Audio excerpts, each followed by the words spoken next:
এতদিন ধরে আমরা আপনাদেরকে বেস্ট সার্ভিস দিয়ে এসেছি, আর এই সার্ভিসটাকে আগামীতেও দেওয়ার জন্য আমরা কিন্তু শুধু এখন বসুন্ধরা সিটি মলের মধ্যেও সীমাবদ্ধ নেই। আমরা চলে এসেছি যমুনা ফিউচার পার্কে।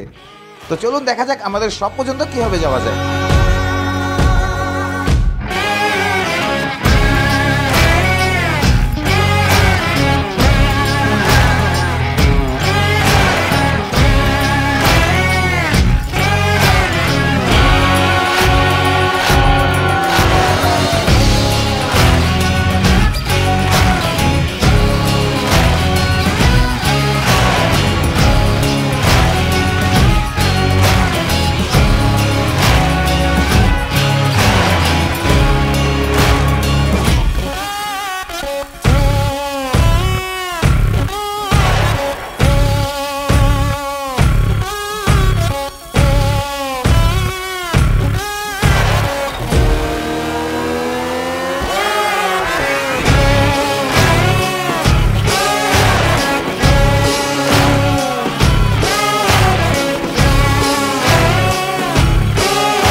গাইস, আমরা চলে এসেছি আমাদের আউটলেটের সামনে। আর আমাদের আউটলেটের মধ্যে ভালোই ভিড়। সো আমরা আমাদের কাস্টমার থেকে ডিরেক্ট রিভিউ নিব যে তাদের প্রোডাক্টটা কিনে কেমন লাগছে। কেমন?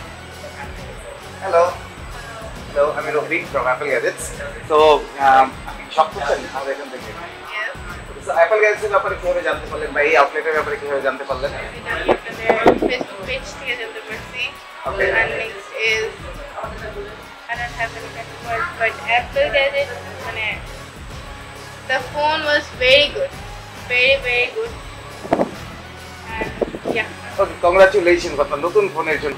জানতে চাচ্ছিলাম যে যমুনার ব্যাপারে কিভাবে জানেন, অ্যাপল গ্যাজেটসের ব্যাপারে কিভাবে জানেন? অ্যাপল গ্যাজেটসের ব্যাপারে তো অনেক আগে থেকে জানি, বসুন্ধরা আউটলেটে অনেকবার যাওয়া হয়েছিল। তো ওই পর্যন্ত যেতে আসলে আমরা যেটা এই পাশে থাকি টেকনিক হচ্ছে আমাদের জন্য আসলে অনেক বেশি ডিস্টেন্স।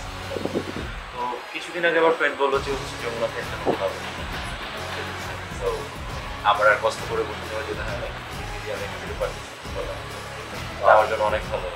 ব্যস্ততার কারণে যারা পান্থপথ বা বসুন্ধরা সিটি মলে যেতে পারছেন না, বা আশেপাশে যারা থাকেন যেমন বসুন্ধরা, বাড়িধারা, রামপুরা, উত্তরা, টঙ্গী এসব সাইডে যারা থাকেন, যারা পান্থপথ যেতে পারছেন না, তাদেরকে উদ্দেশ্য করে আমরা আমাদের নতুন আউটলেট খুলেছি যমুনা ফিউচার পার্ক। আপনারা কিন্তু আমাদের যমুনা ফিউচার পার্কে আউটলেটে এসেই আপনাদের পছন্দের ডিভাইসগুলো পারচেজ করতে পারবেন। বসুন্ধরা সিটি মল হোক বা যমুনা ফিউচার পার্ক, 30টি ব্যাংকের ইএমআই সুবিধা কিন্তু আমাদের কাছ থেকে পাচ্ছেনই। সাথে আরও পাবেন হোম ডেলিভারি এবং শপে এসে দেখে শুনে পিক আপের সুযোগ। তাই আপনার কাঙ্ক্ষিত প্রোডাক্টটি এখনই নিয়ে নিন অ্যাপল গ্যাজেটস থেকে।